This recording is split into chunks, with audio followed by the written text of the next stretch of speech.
Hello అందరికీ welcome back to my channel. Easy and సింపుల్గా వంకాయ ఫ్రై అనేది షేర్ చేస్తున్నాను. బౌల్లో వాటర్ యాడ్ చేసుకొని కట్ చేసుకున్న వంకాయ ముక్కలను వేసి పక్కన పెట్టుకోవాలి. కర్రీ కోసం ఆనియన్ అండ్ మిర్చి కట్ చేసుకొని పక్కన పెట్టుకోవాలి. ప్యాన్లో 2 టేబుల్ స్పూన్ ఆఫ్ ఆయిల్ వేడి చేసుకొని హాఫ్ టీ స్పూన్ ఆవాలు జీలకర్ర వేసి అందులోనే ఆనియన్ మిర్చి కరివేపాకు వేసి మంచిగా ఫ్రై చేసుకోవాలి. గోల్డెన్ బ్రౌన్ వచ్చిన తర్వాత హాఫ్ టీ స్పూన్ అల్లం వెల్లుల్లి పేస్ట్ వేసి పచ్చివాసన పోయేదాకా ఫ్రై చేసుకోవాలి. ఇందులో కలుపుకున్న దాంట్లో పసుపు వేసి అందులోని కట్ చేసుకున్న వంకాయ ముక్కలను వేసి కలుపుకోవాలి అండి.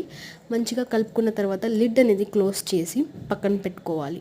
లో టు మీడియం ఫ్లేమ్లో పెట్టుకొని మంచిగా ఫ్రై చేసుకోవాలి. ఫ్రై అయిన దాంట్లో కొద్దిగా కారం అలాగే సాల్ట్ అండ్ కొద్దిగా జీలకర్ర పొడి వేసి మంచిగా ఫ్రై చేసుకోవాలి అండి. ఇలా 1 మినిట్ ఫ్రై చేసుకున్న తర్వాత కొత్తిమీర వేసి సర్వ్ చేసుకోవడమే. ఇంతే అండి, ఈజీ అండ్ సింపుల్ వంకాయ రెసిపీ అనేది. బిగినర్స్ కూడా ట్రై చేయొచ్చు, చాలా యమ్మీగా ఉంటుంది. చపాతీ అయినా